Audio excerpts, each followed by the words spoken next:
Estamos começando mais um Desafio Profissão, um programa da equipe de orientação profissional do curso de Psicologia da PUC de São Paulo, do NASCE Orientação Vocacional, em parceria com a TV PUC. E hoje abordaremos a profissão do filósofo. E para isso conversaremos com o Cassiano Terra Rodrigues, que é graduado em Filosofia, é mestre e doutor em Filosofia, professor da PUC de São Paulo e pesquisador do Centro de Estudos do Pragmatismo da mesma universidade. É coordenador do curso de Filosofia, Cinema e Humanidades na COGEAI da PUC. E o Pedro Machado Camarote, que é graduado em Filosofia pela PUC de São Paulo e atualmente é consultor na TAFKID e diretor pedagógico da Escola Livre Polifonia. Eu agradeço a presença de vocês. E poderíamos começar com uma piada, um caso relacionado à profissão. Quer falar, Pedro? Fala aí. Posso começar. Eu lembrei disso aqui agora, estava meio esquecido, mas a primeira vez que eu fui atrás de aula de filosofia no estado, eu fui uma escola onde acontecem essas atribuições e parecia uma feira, assim, uma escola assim, com mais de 500 professores, muito barulho, eu não sabia onde ir para achar onde as pessoas diziam que estavam sendo oferecidas aulas de filosofia e antes disso eu resolvi passar na cantina da escola para comer alguma coisa. E na fila eu conversei com uma senhora, professora. Ela me perguntou: o que você está fazendo aqui, filho? Eu falei: eu vim aqui atrás de aula de filosofia, eu estou estudando filosofia, eu quero ser professor. E ela olha para mim assim, um pouco preocupada e fala: mas você já está nessa vida, filho? Nesta vida é bom, não? Eu acho que isso é um caso bom para os filósofos. Essa é uma boa. Tem uma, não é parecida, mas que... Eu estava na graduação, no meu segundo ano de graduação, e por ocasião, no meu segundo ano de graduação, faz exatamente 20 anos isso. Olha, isso já é uma piada, né? Falar isso já é uma piada. Faz 20 anos, porque eu lembro que foi o seguinte: eu fui assistir uma aula do professor Carlos Arthur Ribeiro do Nascimento, que foi professor aqui da PUC, né? Eu não estudei a graduação aqui, estudei na Unicamp. O professor Carlos Arthur dava aula lá na época. E o professor Carlos Arthur é especialista em filosofia medieval. Ao mesmo tempo da aula dele, estava acontecendo no auditório ao lado um evento, debates, palestras sobre os 30 anos do golpe militar. Por isso que eu falei, porque agora são 50. Então, estavam os 30 anos do golpe militar. Estava todo mundo no evento do golpe, né? Fazia pouco tempo que a ditadura militar tinha acabado, relativamente pouco tempo que a ditadura militar tinha acabado. Então estava todo mundo lá no evento do golpe e na sala do Carlos Arthur estava eu e mais uns 3, 4 colegas, assim, uns gato pingado lá. O Carlos Arthur começa a aula falando o seguinte: vejam bem, né? Vai fazer aí uma palestra sobre o golpe militar, vai encher a sala, todo mundo vai. Você vai falar sobre São Tomás de Aquino e a Santíssima Trindade? Vai ter umas 4 pessoas na sala de aula, né? Você e as 3 da Santíssima. E essa, eu acho que é uma história que conta bem, né? Quer dizer, quando eu fui estudar filosofia, fui fazer faculdade de filosofia, o total desinteresse, né, que havia. Quer dizer, filosofia era uma coisa assim, a Santíssima Trindade, aquelas coisas super abstratas e pouca gente tinha interesse né? Quer dizer, o que você vai fazer, né? Não tem nada prático, é só teoria. Vai trabalhar com o quê, né? Então, vai morrer de fome, né? Você falava isso. Bom, eu não morri de fome, infelizmente até engordei muito mais em 20 anos. Né? Mas, enfim, não sei por onde a gente conversa. Podemos começar a seguinte conversa. O que faz um filósofo? Quais são as atividades de um filósofo? Podemos chamar filosofia de profissão? Estou juntando as duas coisas. Eu acho que essas são perguntas um pouco difíceis de responder de maneira objetiva. Eu acho que o filósofo ele acaba funcionando um pouco como um coringa, profissionalmente dizendo. Assim, ele tem...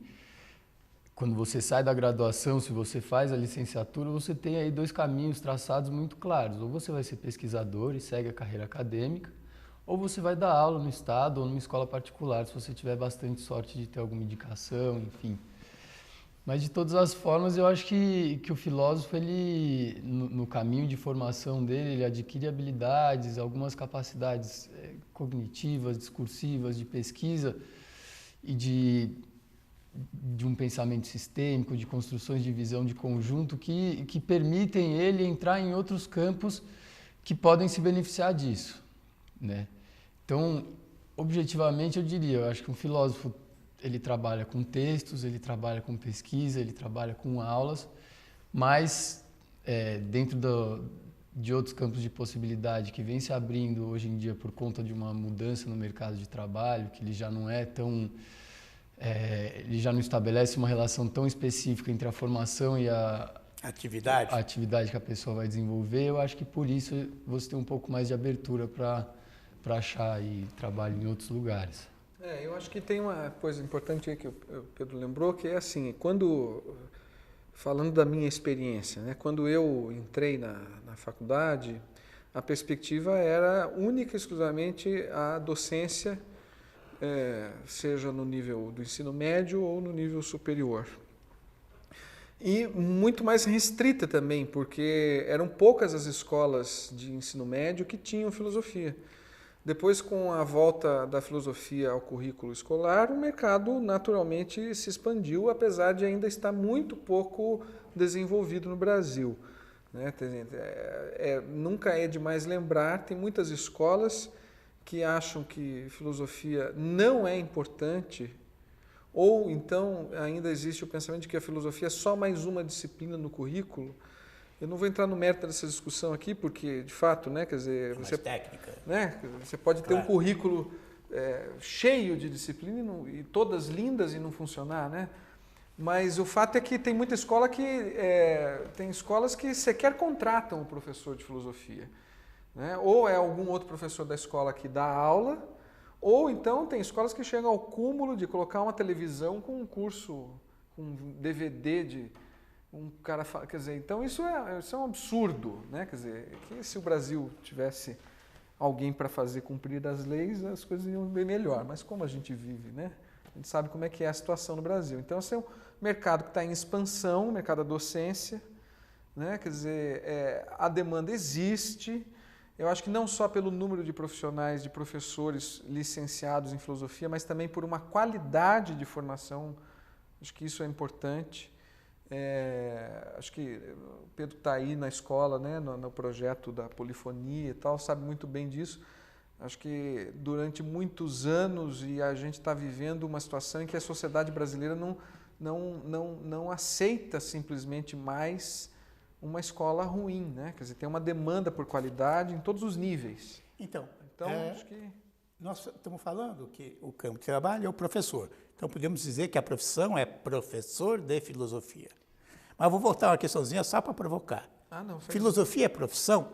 Lembro agora de uma fala da Marilena Chauí, né, filósofa, que dizia: eu sou filósofa quando não estou escrevendo, quando não estou dando aula, quando não estou fazendo um texto, né? Quando eu estou pensando para fazer o texto. O filósofo não é profissão, né, neste sentido. O que vocês acham?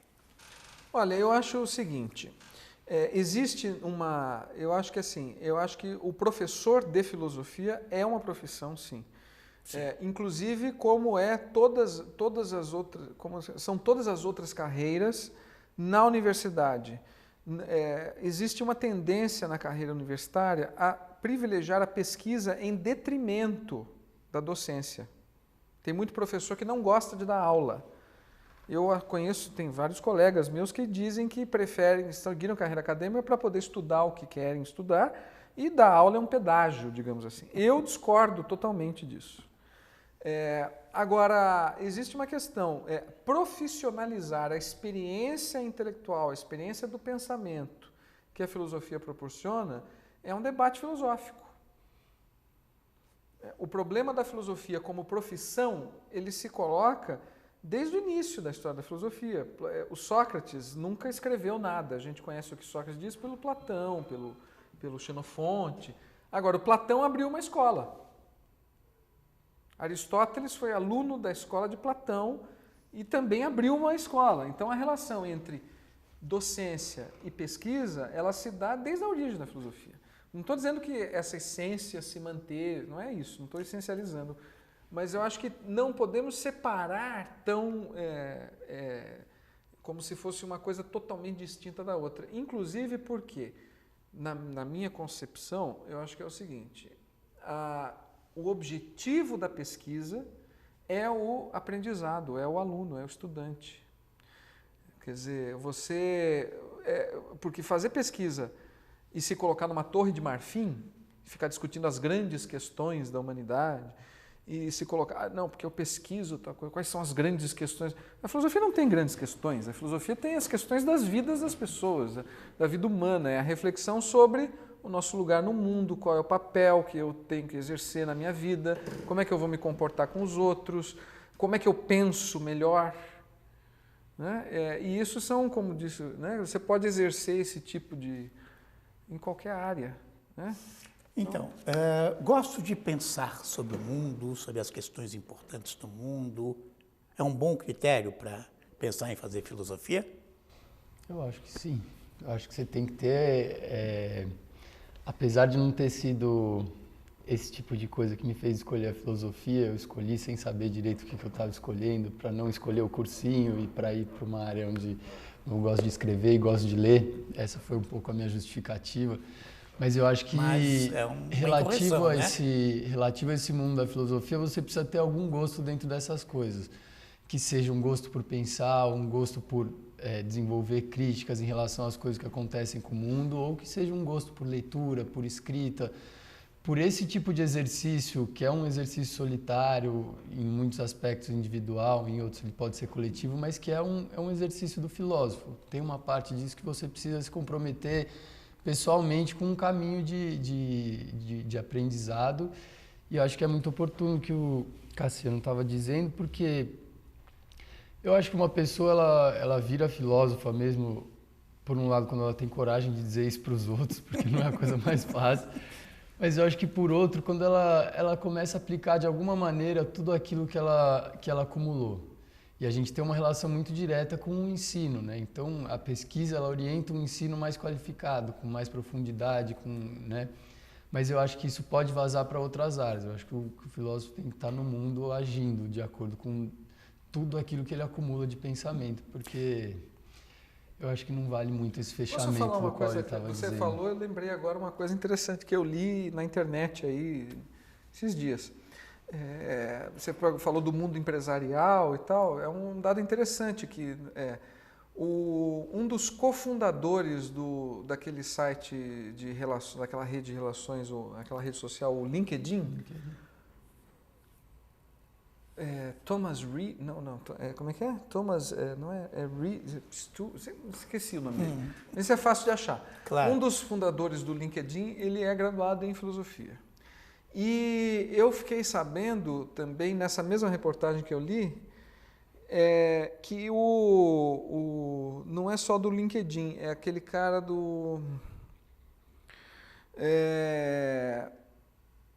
acho que é um executivo do Google.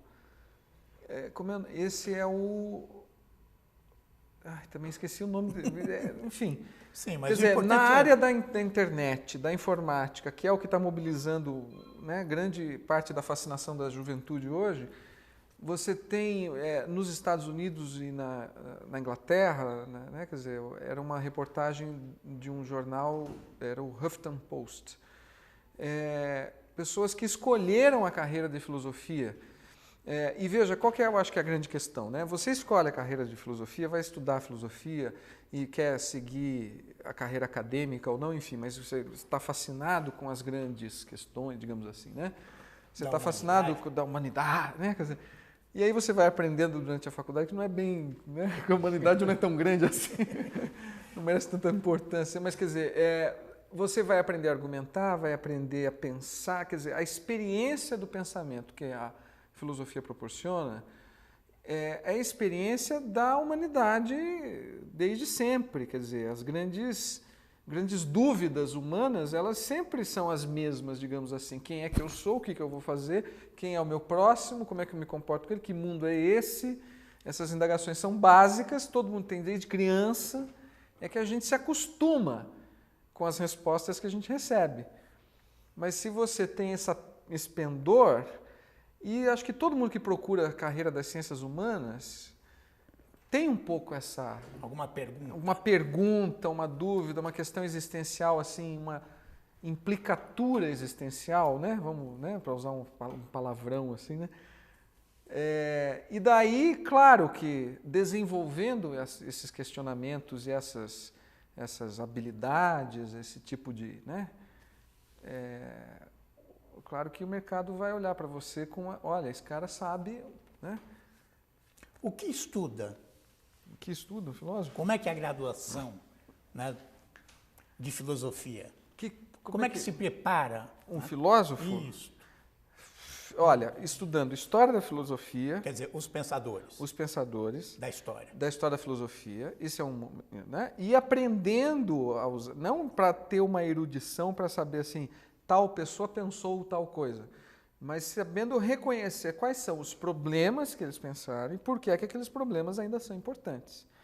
E aí você dialoga com diversas outras áreas. Eu não quero incorrer aqui na filosofia mãe, né? Das ciências, esse é um mito, né? Essencial. Né? Mas, assim, quer dizer, as áreas da filosofia são a filosofia política, a ética, a lógica, a filosofia da ciência, né? A estética, que mais? Teoria do conhecimento. Quer dizer, uma coisa é o conhecimento, outra coisa é o conhecimento científico. E são perguntas que acho que os cientistas nem sempre se fazem. Né?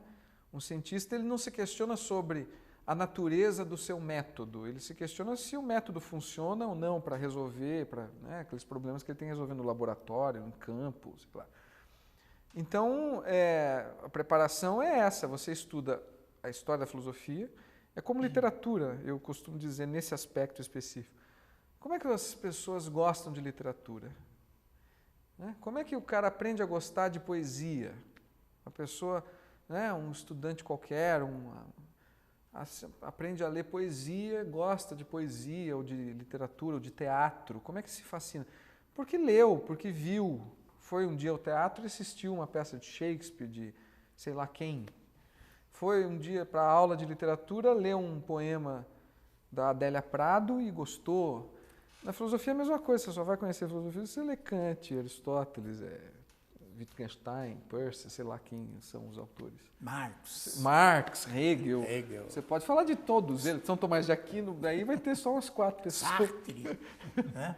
Tem que conhecer tudo isso. Você acha que você é diferente? Assim, no meu caminho de formação, quando eu cheguei lá por volta do quarto ano da faculdade, foi quando eu comecei a entender o que eu estava fazendo aqui. Que eu acho que é um momento que você começa a ter um pouco mais de noção desse quadro geral que o Cassiano está pintando, para você se situar dentro das discussões, para você ver também aonde as suas inquietações pessoais encontram abrigo dentro da filosofia, que eu acho que é assim, por uma afinidade pessoal, que um pesquisador escolhe uma linha. Agora, eu acho que a faculdade de filosofia, na minha opinião, não te prepara muito para muitas coisas, assim. Eu sinto que você aprende a ser um pesquisador, você aprende a lidar com os textos, mas isso acaba sendo um trabalho sempre pessoal, um trabalho individual que cada um vai encontrando no seu tempo de estudo. Né? Eu acho que a faculdade de filosofia ela abre esse universo para você, e aqui na PUC é interessante porque você pode ir escolhendo os professores de acordo com as suas finalidades, né? com seus interesses, mas eu acho que um filósofo ele se prepara sozinho. Não sei se a faculdade ela tem uma preocupação tão técnica, porque eu acho que os professores estão tão imersos nas suas pesquisas, eles vêm, despejam essa pesquisa na sua cabeça e vão para casa muitas vezes. O professor quer responder? Eu quero responder.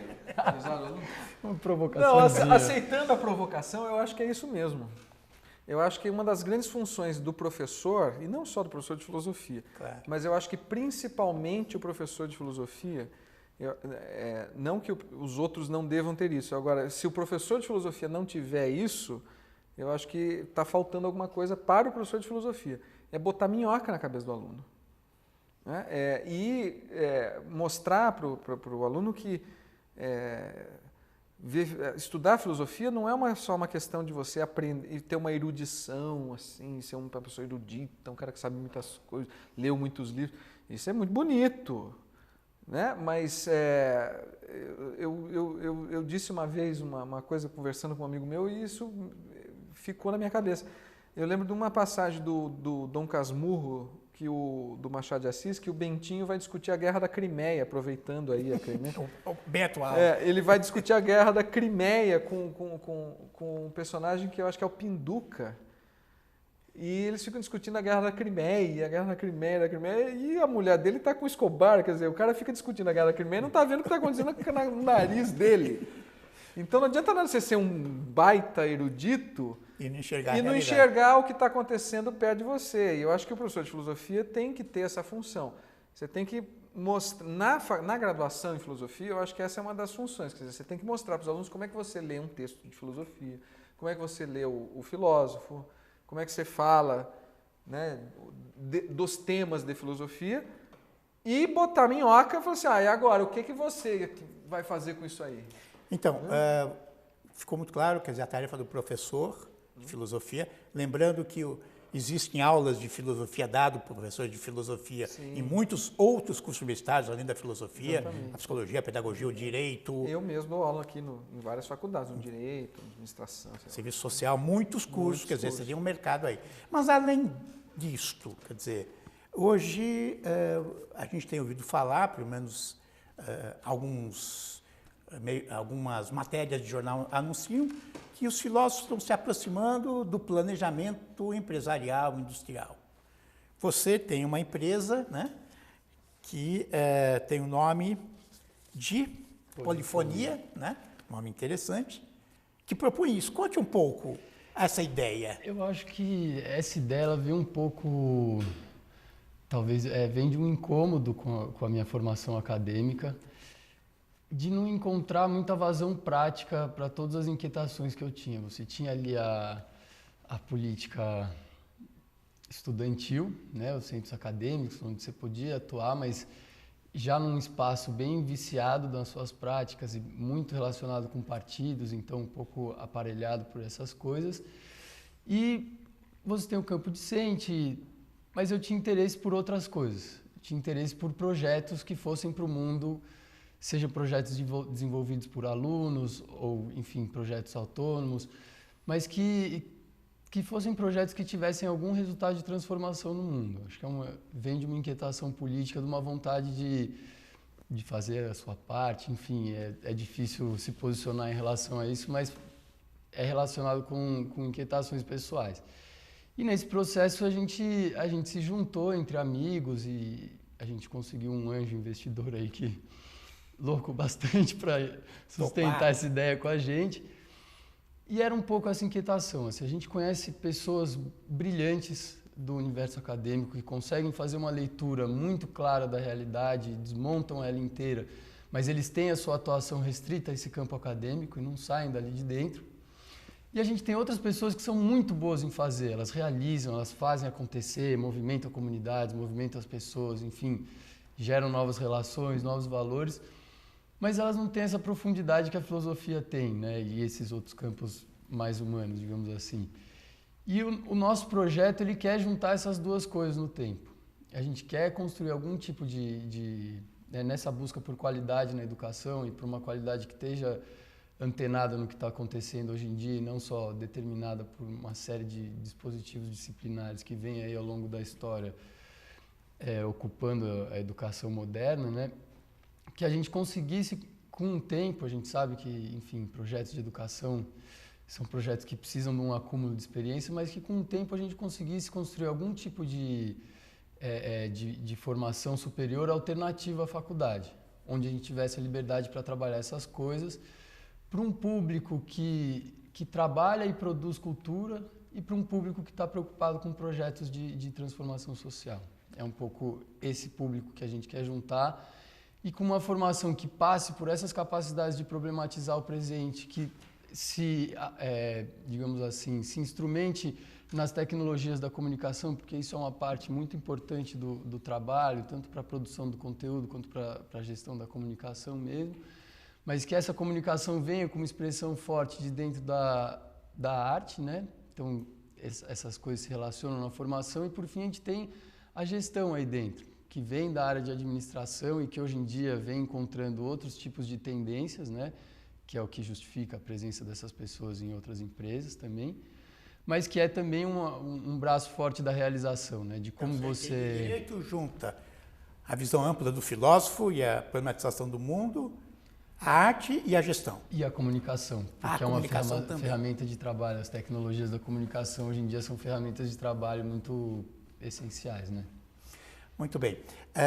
A gente tem notícias, por exemplo, em outros países como os Estados Unidos, que você tem o college, uma área é a área humana que vai para a filosofia, muita gente para aí, e essas pessoas com esta visão vão atuar nos mais diversos setores, e o que esses setores se aproveitam é da visão ampla, problematizadora desse profissional. Nosso país ainda tem uma visão muito estrita de ter um curso muito específico da formação do profissional. Eu acho que tem uma coisa aí que é assim, o mercado de trabalho, ele não é mais o que era há 20 anos atrás, né? E não só o mercado, a vida das pessoas hoje é muito mais ampla, muito mais diversificada, muito mais ramificada, a coisa da sociedade de redes, as pessoas vivem em redes, não é só no computador, quer dizer. Então, acho que se a gente ainda não está lá, vai ser inevitável que uma formação mais plural e mais abrangente, mais humanista, como que é o Pedro aqui está defendendo, quer dizer, que isso inevitavelmente aconteça, né? Quer dizer, aí eu acho que a filosofia não tem o que perder, né? Acho que os filósofos têm a ganhar e as outras pessoas têm a ganhar com o conhecimento da filosofia.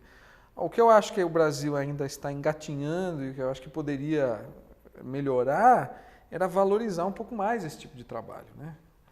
Essa que eu acho que é o grande desafio, que é valorizar o trabalho de formação das pessoas, que no Brasil a gente ainda tem poucas oportunidades e pouca valorização nesse sentido. Eu agradeço a contribuição de vocês. Obrigado. E até o próximo Desafio Profissão.